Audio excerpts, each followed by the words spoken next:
kita tidak siap untuk melakukan sesuatu yang ideal.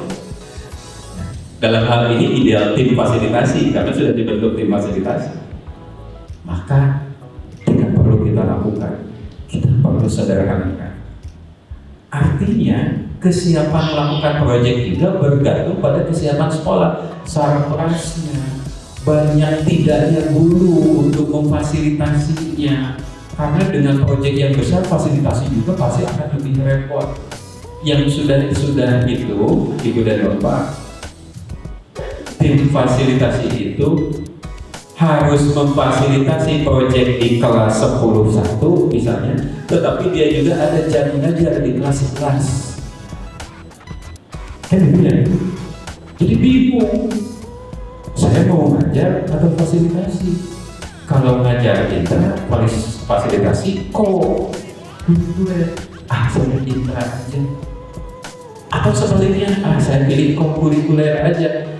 Karena fakta menyebutkan siswa lebih suka P5 dibandingkan belajar di kelas. Itu fakta, Ibu dan Bapak. Boleh tanya nanti ke panitia yang akan menjelaskan praktik baik. Dari 4 sekolah yang saya dampingi, keempat-empatnya menyatakan siswa lebih senang pembelajaran P5 project dibandingkan di dalam kelas. Kenapa? Bebas ngobrol dengan siswa. Apa bedanya belajar sekarang dengan di SMP kemarin? Kenapa sekarang ada project? Saya kan bandingkannya dengan SMP, karena kan kelas 10. Tidak mungkin dengan sekolah lain. Dengan SMP dia sebelum ada project Pak. Jadi kamu inginnya gimana kalau belajar? Ya kalau semua project semua Pak. Ibu dan Bapak mengemasnya adalah pembelajaran kita dibuat proyek, kan gitu solusinya.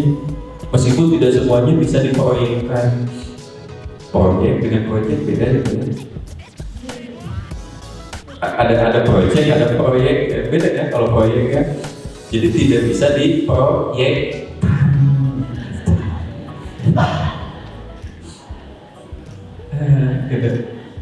Gitu ya. Jadi identifikasi kesiapannya, termasuk kesiapan masalah jejaring, Ibu dan Bapak. Kalau tadi menelusuri jejak karbon, anggap saja pengelolaan sampah yang mudah, karena identik kita itu dekat dengan Bantar Gebang dan lain sebagainya kan gitu ya. Sehingga fokusnya itu sampah. Ada nggak kita kemitraan dengan pengelola sampah itu? Ini kan perlu dipikirkan. Adakah orang tua siswa kita yang bekerja mengelola sampah yang nanti kita akan jadikan sebagai narasumber atau fasilitator dalam P5? Kenapa? Itu akan lebih membantu. Pada dasarnya dalam kurikulum Merdeka mengenal dengan istilah tripusat. Pembelajaran itu bukan hanya sekolah, tetapi orang tua dan juga masyarakat. Sehingga orang tua ini menjadi berperan, bukan baperan. Selama ini kan orang tua baperan, Bu. Kok anak saya nilainya jelek? Gimana sih sekolah teh? Kok anak saya jadi nakal? Gimana sih sekolah teh? Baperan kan? Sekarang bagaimana caranya sekolah itu bisa menjadikan orang tua menjadi berperan? Dalam fasilitasi proyek kita cantumkan. Oh, tadi kearifan lokal di sekitar sekolah itu ada sanggar tari tradisional. Orang tua siswa jadikan narasumber. Kan identifikasi kesiapan satuan pendidikan. Mitranya di situ. Bahkan mitra pasca P5. Mitra pasca P5. Bukan hanya ketika P5, pasca P5 juga sama. Kita perlu bermitra. Makanya banyak sekolah yang mengeluh dan ada pertanyaan, Pak, apakah setiap P5 itu harus panen karya besar-besaran? Ini pertanyaan. Kami nggak ada dananya. Kalau mau menjawab dengan proses seleksi Ibu dan Bapak masuk sekolah penggerak, salah satunya adalah seleksi kemitraan. Hakikatnya pasti bisa dong, banyak mitranya. Kan Jawaban pemerintah gitu Bu. Kalau saya menjawabnya, yang terpenting dari panen karya itu bagaimana hasil karya siswa diapresiasi, dihargai, bukan hanya oleh sekolah, tetapi pihak yang lain.